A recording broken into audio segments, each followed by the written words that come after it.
प्यारे साथियों, आप सभी का स्वागत है आपके अपने YouTube channel PICS learning classes में। तो आज की क्लास में हम लोग सीखने वाले हैं ट्रिग्नोमेट्री का कुछ सब्जेक्टिव क्वेश्चन देखेंगे जो कि बहुत ही इंपॉर्टेंट होता है। सब्जेक्टिव का इसको ऑब्जेक्टिव कहिए, क्योंकि ये सब जो क्वेश्चन होता है ऑब्जेक्टिव क्वेश्चन में भरा हुआ रहता है, जो कि बहुत इंपॉर्टेंट है आपके लिए, खासकर एग्जाम के लिए। ठीक है, चलिए क्लास को शुरू करते हैं। तो पहला क्वेश्चन है कि निम्नलिखित का मान निकालिए। ये सब क्वेश्चन जो है इसको देख करके इसका आंसर बोलना है। क्या करना है? देख करके ही। आपको ट्रिक बता रहे हैं, जब भी इस टाइप का रहे, भिन्न में अगर रहे, साइन का मान इस तरह दिया रहे, इसका डायरेक्ट इसका आंसर क्या होता है? 1 होता है। क्या होता है? 1 होता है। और जब माइनस में रहे इस तरह से, इसका मतलब कितना होता है? इसका आंसर होता है 0। कितना होता है? 0। अब कैसे वो समझिए, ये ऑब्जेक्टिव के लिए बताए हैं। ठीक है, अगर ऑब्जेक्टिव में ऐसा क्वेश्चन है तो इस तरह से करना है। ठीक, लेकिन कब? जब दोनों का जो एंगल का जो मान है उसको जोड़ने पर 90 होगा तब। ठीक है, इन दोनों को एंगल को जोड़ेंगे, अगर 90 ऐसा होता तब। ठीक है, तो भिन्न में रहेगा उसका मान 1 होता है, माइनस में रहेगा उसका मान कितना होता है? 0 होता है। अब कैसे वो समझते हैं, तो चलिए हल करते हैं इसको।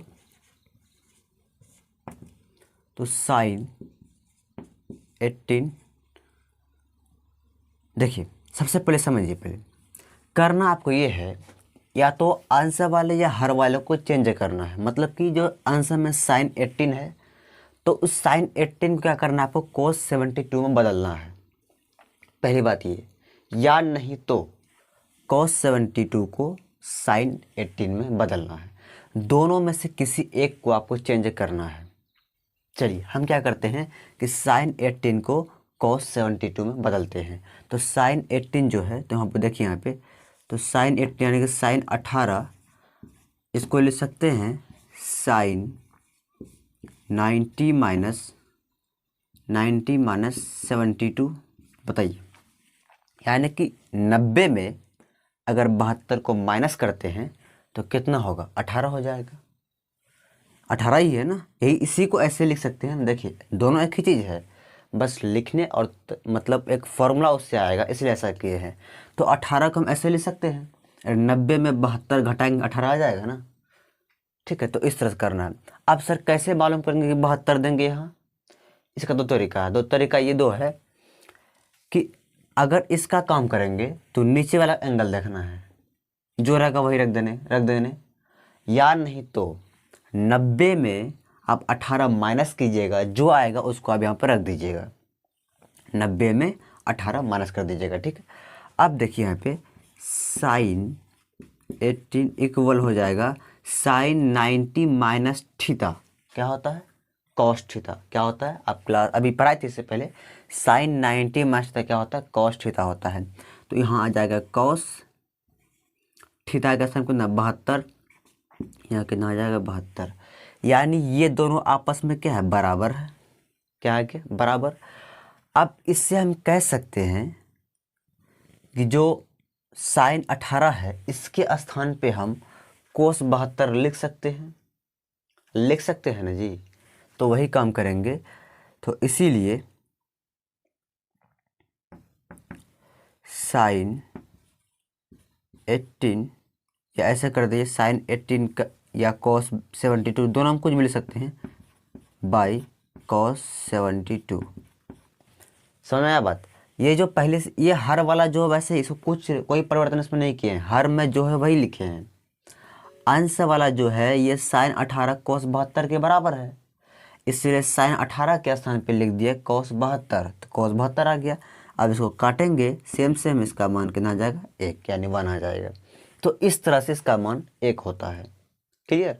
और कोई डाउट हो तो कमेंट बॉक्स में कमेंट कर दीजिएगा, फिर बताएंगे हम दोबारा से। ठीक है, चलिए अब इसमें आते हैं।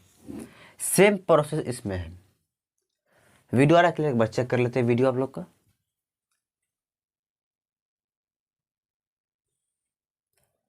देखिए इसमें भी वही काम करना है, या तो आप साइन को या कॉस को दोनों को बदलिए। मतलब कि कॉस को तो साइन में बदल दीजिए, या नहीं तो साइन को कॉस में बदलिए, किसी एक को करना है। चाहे इसको कीजिए, चलिए इसको इस बार क्या करते हैं, इस कॉस को साइन में बदलते हैं। देखिए यहाँ पे कॉस कितना है? यहाँ पे कॉस 48 है, तो बराबर लिखेंगे कॉस 90 माइनस, अब बताइए यहाँ क्या आएगा, यानी कि 90 में अगर 48 घटाते हैं तो कितना आता है, तो 90 में जब 48 घटाएंगे तो 42 आएगा। इस तरह से 42 लिख दिए। ठीक, आप जो cos 48 है इसको लिखेंगे बराबर, अब बताइए cos 90 माइनस थीटा क्या होता है, साइन थीटा होता है, तो साइन यहाँ पे साइन आ जाएगा, थीटा के स्थान पे 42 जो है वही 42 यहाँ पे आ जाएगा। ठीक है, इस तरह से कर लिए। अब बताइए आप लोग कि जो cos 48 है वो किसके बराबर है, साइन 42 के बराबर है, यानी cos 48 के स्थान पे हम साइन 42 लिख सकते हैं। तो इसीलिए यहाँ पे लिखेंगे, इसीलिए इस cos 48 के स्थान पे क्या लिखेंगे, साइन 42, ये माइनस है माइनस, और ये साइन 42 पहले से है वो ऑलरेडी जैसा है वैसा ही रहेगा। तो बताइए अब दोनों सेम सेम है, घटाएंगे तो इसका मान कितना आ जाएगा, 0 आ जाएगा। इसीलिए अभी बोले थे कि इस तरह क्वेश्चन जब भी रहे तो उसका मान कितना होता है, 0 होता है। क्लियर। तो ये सब क्वेश्चन को इसी तरह से करेंगे। उम्मीद करती है आपको समझ में आ गया होगा। इसको आप नोट कर लीजिए अपने कॉपी में।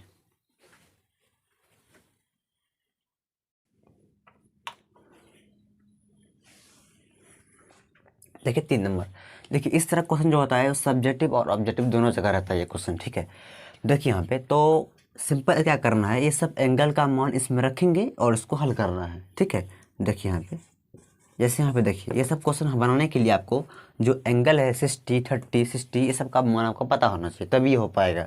तो साइन 60 का जो मान होता है वो कितना होता है, तो √3 कितना होता है, 2 होता है। ठीक, इस तरह देंगे। अब बताइए बीच में कुछ नहीं क्या है, गुना है, तो क्या देंगे यहाँ पे गुना देंगे। उसके बाद cos 30 है, तो cos 30 का जो मान होता है वो भी √3 कितना होता है, 2 ही होता है, तो √3/2 लिख देंगे इस तरह से। क्लियर। फिर प्लस है प्लस, अब साइन 30 का मान कितना होता है, 1/2 होता है। अब बीच में कुछ नहीं क्या है, गुना है, तो गुना कर देंगे। फिर cos 60 इसका भी मान कितना होता है, 1/2 ही होता है, तो इस तरह से रख देंगे। ठीक, अब ऐसा क्या करना है, सिंपल कुछ नहीं करना, गुना कर दीजिए। √3 गुना करेंगे √9 होगा, और √9 को जब रूट से बाहर निकालते हैं 3 आता है, तो क्या आ जाएगा यहाँ पे 3, और नीचे जब गुना कीजिएगा 2 दूनी कितना हो जाएगा, 4 हो जाएगा। प्लस 1 को 1 से कीजिएगा 1, 2 को 2 से कीजिएगा 4, इसका आप एलसीएम कर लीजिए तो हर वाले का, तो 4 आ जाएगा, इस तरह से कट जाएगा, आ जाएगा 3 प्लस 4 में भाग देंगे 1 को 1 से गुना करेंगे 1 आ जाएगा। इस तरह से जोड़ लीजिए आप, तो 3 और 1 कितना हो जाएगा, 4, नीचे में 4 और काटेंगे, इसका मान कितना आ गया, 1 आ गया। तो इस तरह क्वेश्चन एग्जाम में ट्रिग्नोमेट्री में भरा हुआ रहता है। ठीक है, तो इसको आप बार बार रिवीजन कीजिएगा इस तरह क्वेश्चन को, और कोई भी दिक्कत हो कमेंट बॉक्स में या आप व्हाट्सएप ग्रुप में अगर जुड़े हुए हैं तो उसको मैसेज कर दीजिएगा। ठीक है, तो उसमें जो भी परेशानी होगा वो हम हल कर देंगे। तो इस वीडियो को शेयर ज़रूर कीजिएगा अपने दोस्तों के पास। आज की क्लास यहीं तक रखते हैं, फिर कल मिलते हैं अगले क्लास में। बाय।